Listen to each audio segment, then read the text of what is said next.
manahimik at tingin sa harapan. Okay. Ibibigay na natin ang mic kay Pastor Robby na mag-share ng Word of God. Hello!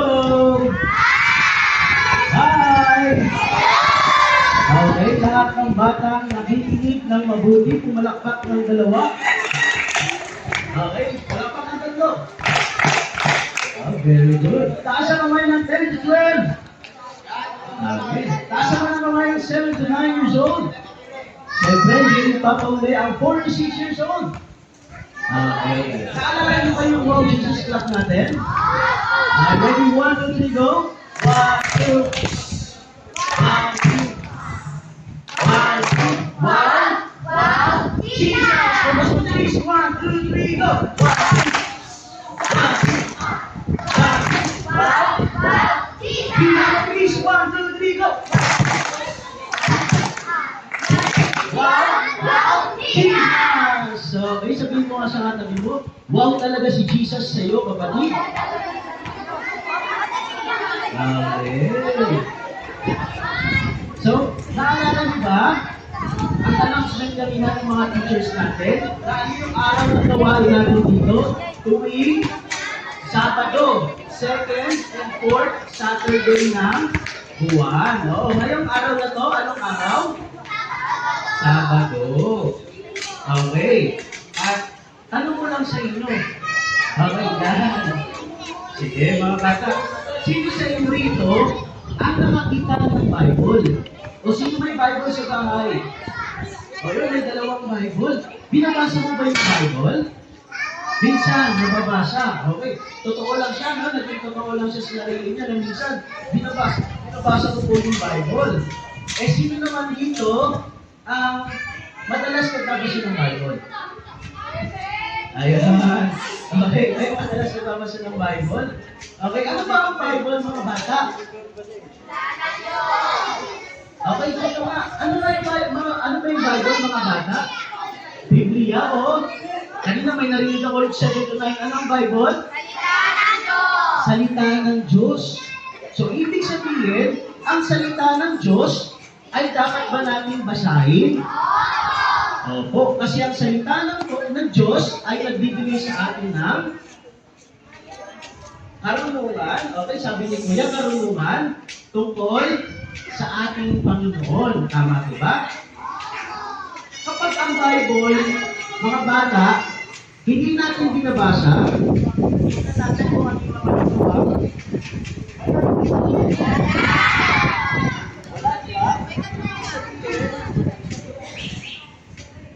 Ibig sabihin, mga bata, kapag hindi natin binabasa ang Bible, blanco ito sa buhay natin. Ibig sabihin, wala itong impact sa buhay natin. Kasi hindi natin nauunawaan kung ano ba yung tinuturo ng Bible. Pero kapag ang Bible, binasa natin ang Bible, nagkakaroon siya ng laman. Nagkakaroon ng sa una, yung una diba, wala siyang laman. Ibig sabihin, blanco. Pero ang Bible, binasa natin, nagkaroon ng o sino rin yung gusto magbasa ng Bible? Para at least natututunan natin kung ano ba yung tinuturo ng Panginoon para sa atin. Pero ano po ba, mga bata? Hindi lang dapat na binabasa natin ang ating Bible. Mahalaga, dapat sinusunod din natin ang utos ng Bible, ng salita ng Panginoon. Tama ba yun? Kasi kapag sinunod natin ang binasa natin sa salita ng Panginoon, anong mangyayari, mga bata? Nagkakaroon na Yay.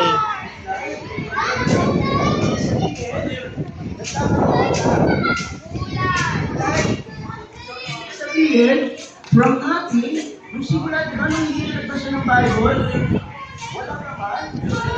Pero, nung ikaw ay natutong magbasa ng Bible, nagkaroon na direksyon. Ibig sabihin, nagliwanagan ka. Oo, ay sa mga kabataan natin dyan. Pero ang nais ng Panginoon, kasundin natin ang Biblia. Dahil kapag sinunod natin ang Bible, nagiging makulay ang ating buhay. Nababago tayo, tama ba? O sino dito yung dating palaaway, ibig sabihin, gusto laging makipagsuntukan, gusto laging makipag-away, pero dahil nakakadalo ka at nakakarinig ka ng salita ng Panginoon, kunti-kunti mo, nagkaroon ka ng kaisipan na sumunod sa utos ng Diyos. Kasalanan bang makipag-away, mga bata? Opo. Natutuwa ba ang Diyos kapag tayo makikipag-away? Natutuwa ba ang Diyos kapag tayo ay gumawa ng bagay na hindi sa atin? Natutuwa ba ang Diyos kapag nagsasabi tayo ng hindi maganda? Kapag tayo ay nagsisinungaling? Kapag tayo ay sumusuway sa ating magulang? Hindi po. So ano yung dapat natin gawin, mga bata, upang tayo ay makilala natin higit ang salita ng Panginoon? Ano? Ayan, sumunod sa Diyos at sa ating magulang. Palakpakan niyo natin si Kuya. Okay, mga bata, anong nakikita niyo sa unahan? Okay, pakibasa nga. God. Ano sa Tagalog yung God? Panginoon. Nasaan ang Diyos? Okay. Ano naman po ang kasunod na nakikita natin? Man. So, ibig sabihin, ano sa Tagalog ang man? Tao. Okay. Okay. Kung ano, lalaki. Pero it pertains to people. Tayo, tao. Okay? Pangatlong nakikita natin, sin. Ano ang sin? Ha? Kasalanan. Okay. Mamaya, ipapaliwanag natin kung ano ang ibig sabihin ng mga ito. At alam mo ba, mga bata, ang God, man, sin, at ang iba pang mga bagay sa mundong ito ay matututunan natin sa Bible. Kaya mamaya, kung meron kayong Bible sa bahay, basahin ninyo at aralin. Ang Diyos ay makapangyarihan. Tama ba? Ang Diyos ay banal. Ibig sabihin ng banal, ang Diyos ay hindi nagkasala. Ibig sabihin na ang Diyos ay makapangyarihan, lahat ng nakikita natin sa paligid ay nilikha ng Diyos. Dahil ang Diyos ay mabuti. Sabihin mo nga sa katabi mo, ang Diyos ay mabuti. Dahil mabuti ang Diyos, Ma'am, at mahal na tayo, nilikha baka gusto yung sumali niya. ng bata. Anong nilikha ng Diyos? Ang tao. Ito ang Diyos. Baka gustong Ibig sumali ng sabihin, bata. ang Diyos, mananatiling banal at makapangyarihan kaysa sa tao. Ito ang tao. Kailanman mga bata, hindi nagpantay ang Diyos at ang tao. Hindi ganito. Kasi parehas lang ang Diyos at tao. Hindi. Mananatiling makapangyarihan at banal ang Diyos kaysa sa tao. Alam niyo ba kung ano ang nangyari? Nung nilikha ng Diyos ang tao, anong nangyari sa tao? Bakit siya nagkasala? Bakit nagkasala ang tao? Ayan, dahil alam niyo ba yung ating unang mga magulang na si Adan at Eva ay hindi sumunod sa kalooban ng Diyos. Ang sabi ng Panginoon, Adan, Eva, maaari ninyong Upuin kainin mo yung batang yun. ang Mararating lahat lang. ng bunga sa kagubatang ito, pero maliban lamang sa isang punong ito na nagbibigay ng karunungan patungkol sa mabuti at masama. Pero anong nangyari, mga bata? Ha? Ayan, dahil sa kasalanan, anong nangyari sa magandang creation ng Diyos dahil sa kasalanan? Anong nangyari sa tao? Nagkaroon ng kasalanan. So, ibig sabihin, ang dating perfectong nilikha ng Diyos, ang tao, mabuti, maganda, nagkaroon ng kasalanan. Kaya, nung nalaman ng Diyos na si Eva at Adan ay nagkasala, anong nangyari kala Eva at Adan? Sila ay nahiga sa Panginoon. Sino rito kapag nakakagawa ng kasalanan, nagtatago? Nahihiya. Di ba pag sinabi ng magulang, o sino ang nakasira nito? Di ba, kinakabahan ka na, hindi ka na lumalabas. Si MK. Natatakot ka. Ganon mga bata. Kapag tayo ay nakakagawa ng kasalanan, nagkakaroon tayo ng takot sa puso natin na humarap sa Diyos. Kasi nakikita natin na hindi tayo marapat-dapat sa Diyos. Ano ba ang kasalanan mga bata? Ang kasalanan, ito yung ating iniisip, sinasabi at ginagawa na nalulungkot ang Panginoon. So sabayan nyo nga po, ang kasalanan ay iniisip, ay sinasabi, ay ginagawa na nalulungkot ang Diyos. Ibig sabihin mga bata, kapag tayo ay nagsinungaling, nagnakaw, gumawa ng hindi maganda, o anumang bagay na hindi nararapat sa paningin ng Diyos, ang Diyos ay nalulungkot. At ayaw ng Diyos na tayo ay namumuhay sa kasalanan. Pagkamat ang tao ay makasalanan, dahil sa kasalanan, ang Diyos ay nanatiling mapagmahal. Sabihin mo nga, God is love. Ibig sabihin, ang Diyos ay mapagmahal. Tama ba? Naniniwala ba kayo na ang Diyos ay mapagmahal? Anong ginawa ng Diyos dahil sa ay Diyos ng pag-ibig? Pinatawad na tayo. Sabi sa John 3:16, ganoon na lamang ang pag-ibig ng Diyos sa sanlibutan, kaya ibinigay niya kanyang bugtong na anak upang ang sino mang sumampalataya sa Kanya ay hindi mapangamak, kundi magkaroon ng buhay na walang hanggan. Sabi ng Panginoon, for God so loved the world, kaya ang Diyos, anong ginawa ng Diyos? Ibinigay na, pinadala niya ang kanyang bugtong na anak na sino? Si Jesus. Si Jesus na namatay sa krus ng Kalbaryo para sa atin, para sa tao, dahil ang tao ay kasalanan. So, ibig sabihin mga kapatid, si Jesus ang naging daan upang tayo ay maligtas. Ipinadala ng Panginoon ang Diyos sa tao upang mapagtagumpayan ang kasalanan. Bali, ang naging daan upang tayo ay maligtas sa kasalanan, walang iba kundi si Jesus Christ.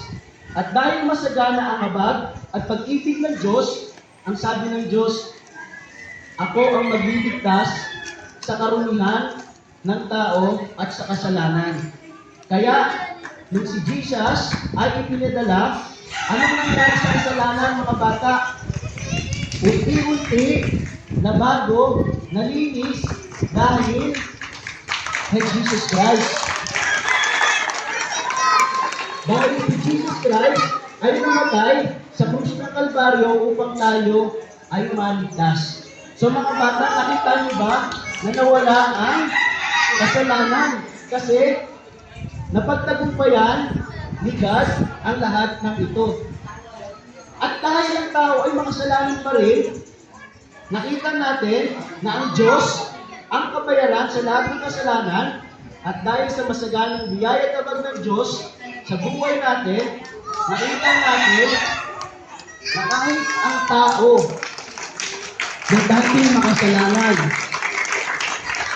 ay binago ng Diyos. Kaya mga kabataan, mga bata, mga magulang na narito, ang Diyos ay makapangyarihan at ang Diyos kaya kang baguhin kahit sino ka ba. Ano man ang nagawa mong kasalanan doon, ngayon, at magagawa mo pang kasalanan, ay kayang patawarin at baguhin ng ating Panginoon. Dahil again mga kapatid, ang Diyos ay pag-ibig, ang Diyos ay mabuti, ang Diyos ay pakasalanan.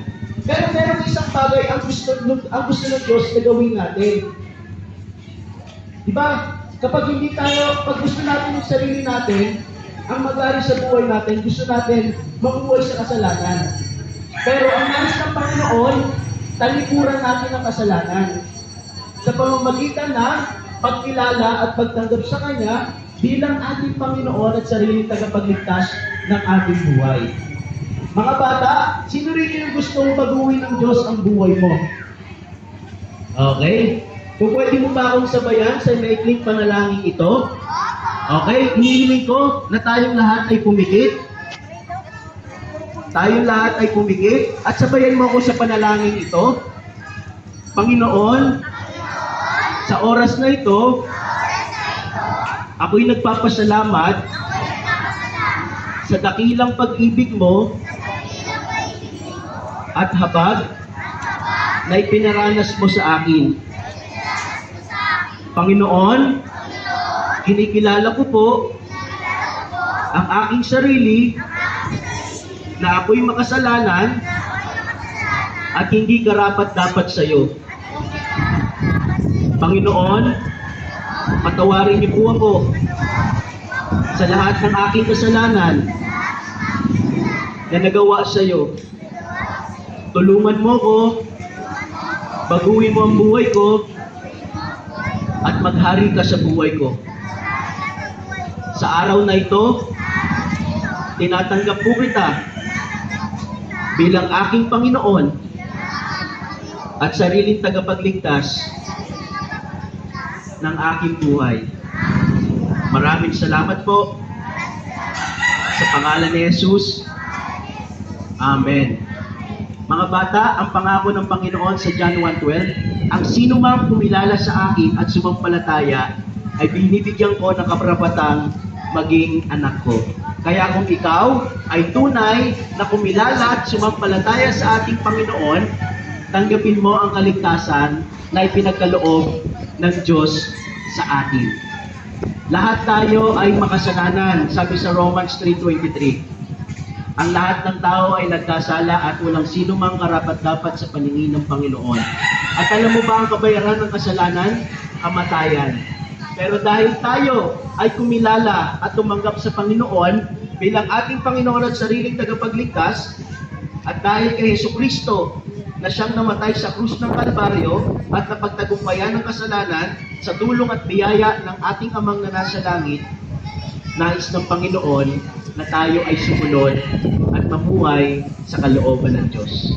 Si Pastor Robin, dati rin makasalanan. At ngayon nagkakasala pa rin. Ang mga teachers natin, ang mga magulang na narito, ang lahat sa atin dito ay makasalanan.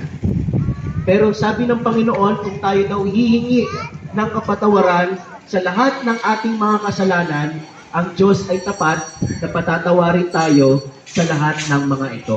Kaya mga bata, kapag ikaw ay nakakagawa, nakakapagsabi, nakakapag-isip ng hindi maganda, manalangin ka sa Panginoon at humingi ka ng tawad. Sabihin mo, Panginoon, baguhin mo ang puso ko at ang isip ko, mag-ari ka sa buhay ko. Tulungan mo ko na hindi na makapagsabi ng hindi maganda, tulungan mo ko na hindi na makapagawa ng hindi maganda, tulungan mo ko na masunod ko ang kalooban mo. Mga bata, maraming salamat sa inyong lahat sa oras na ito na kayo ay narito at tayo ay nakapakinig ng salita ng Panginoon. Palakpakan natin ang Diyos at bigyan natin ng Diyos ng Wow Jesus Clock. 1, 2, 3, go! 1, 2, 1, 2, 1, 2, wow! Mas mabilis! 1, 2, 3, go! Wow! Jesus! Alright, thank you so much!